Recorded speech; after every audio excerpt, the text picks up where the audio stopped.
దేశవ్యాప్తంగా ప్రకంపనలు సృష్టించినటువంటి లిక్కర్ స్కామ్ ఏదైతే ఉందో కల్వకుంట్ల కవిత అరెస్ట్ అయ్యి విచారణ ఖైదీగా జైలు జీవితం గడుపుతున్న విషయం మనందరికీ తెలిసిన విషయమే. అందులో భాగంగా ఈ రోజు ఆమెకు బెయిల్ పిటిషన్ పైన ఈ రోజు వాదోపవాదనలు బలంగా వినిపించారని చెప్పుకోవచ్చు.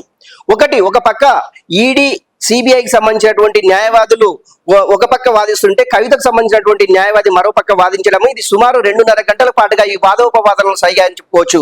పార్లమెంటు ఎన్నికలు సమీపిస్తుండటంతో కవితకు, ఈయన స్టార్ క్యాంపియన్ కనుక కవితకు బెయిల్ ఇవ్వాలి, ఎందుకంటే ఎలక్షన్ దగ్గర పడుతుండటంతో ఈమె ప్రచారం స్టార్ క్యాంపియన్ కనుక బెయిల్ ఇవ్వడం వల్ల పార్టీని మరింత బలోపేతం చేసుకునే అవకాశం ఉంటది కనుక దానివల్ల కవితకు బెయిల్ కంపల్సరీ ఇవ్వాలి అనే ఉద్దేశంతో కవిత తరపు న్యాయవాది పిఎంసిఏ సెక్షన్ 45 ప్రకారం కవితకు బెయిల్ ఇవ్వవలసి ఉంటుంది అనేసి కవిత తరపు న్యాయవాది కోర్టుకు విన్నవించారు. అదేవిధంగా కవిత ఎలాంటి తప్పు చేయలేదు, ఇప్పటి వరకు ఎలాంటి ఆధారాలు దర్యాప్తు సంస్థలు సేకరించలేదు అనేసి కవిత తరపు న్యాయవాది చెప్తుంటే, కవితకు సంబంధించినటువంటి ఆధారాలు ఏమైనా ఉంటే బయట పెట్టండి, కవిత ఎలాంటి డబ్బులకు సంబంధించింది కావచ్చు, లిక్కర్ సంబంధించింది కావచ్చు, ఇతరతలకు సంబంధించినటువంటి లావాదేవీలకు ఏమైనా ఉంటే బయట పెట్టాలనేసి కవితకు సంబంధించినటువంటి న్యాయవాది బలమైన వాదనలు వినిపించారు. కానీ అదేవిధంగా దర్యాప్తు సంస్థలు ఉన్నటువంటి సిబిఐ ఈడీకి సంబంధించినటువంటి న్యాయవాది మరింత బలంగా వినిపించడం జరిగింది. ఎందుకంటే ఒకవేళ కవితకు బెయిల్ ఇచ్చినట్లయితే ఎవరైతే సాక్షులు ఉంటారో సాక్షులను బెదిరించే అవకాశం ఉంటది.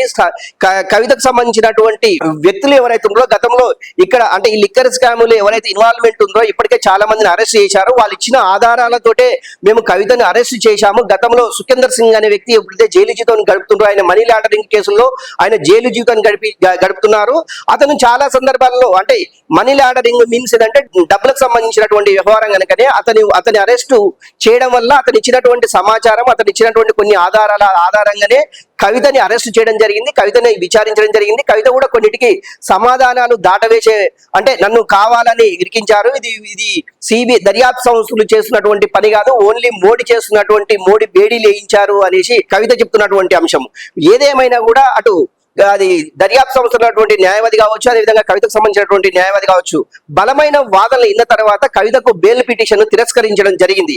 కానీ కవిత అంటే ఇంతతో ఆగుతుందా లేకుంటే పైకోర్టులకి వెళ్ళేసేసి బెయిల్ కి సంబంధించినటువంటి ప్రయత్నాలు ఏమన్నా కొనసాగిస్తారా అనే సమాచారం అయితే ఇంతవరకు కవితకు సంబంధించినటువంటి అది బీఆర్ఎస్ కి సంబంధించినటువంటి వర్గాలు కానివ్వండి, న్యాయవాది కానీ ఎలాంటి సమాచారం ఇవ్వలేదు. ఏదేమైనా కూడా కవితకు బెయిల్ ఇచ్చినట్లయితే లిక్కర్ స్కామ్ కు సంబంధించినటువంటి వ్యక్తులు ఎవరైతే బలమైన వ్యక్తులు పెద్దవాళ్ళు ఉన్నారో, ఇందులో ఎంత పెద్దవాళ్ళు ఉన్నా కూడా దర్యాప్తు సంస్థలు వాళ్ళని అరెస్ట్ చేసేసి జైలు జీవితం జైలులో పెట్టే అవకాశం చాలా స్పష్టంగా ఉంది కనుకనే కవితతో పాటు మరింత మంది అరెస్ట్ అయ్యే అవకాశం ఉంది అనే కోణంలో అయితే దర్యాప్తు సంస్థలు ముమ్మరం చేశాయి. దర్యాప్తు సంస్థల్లో భాగంగానే కవితను అరెస్ట్ చేశామని చెప్తున్నారు.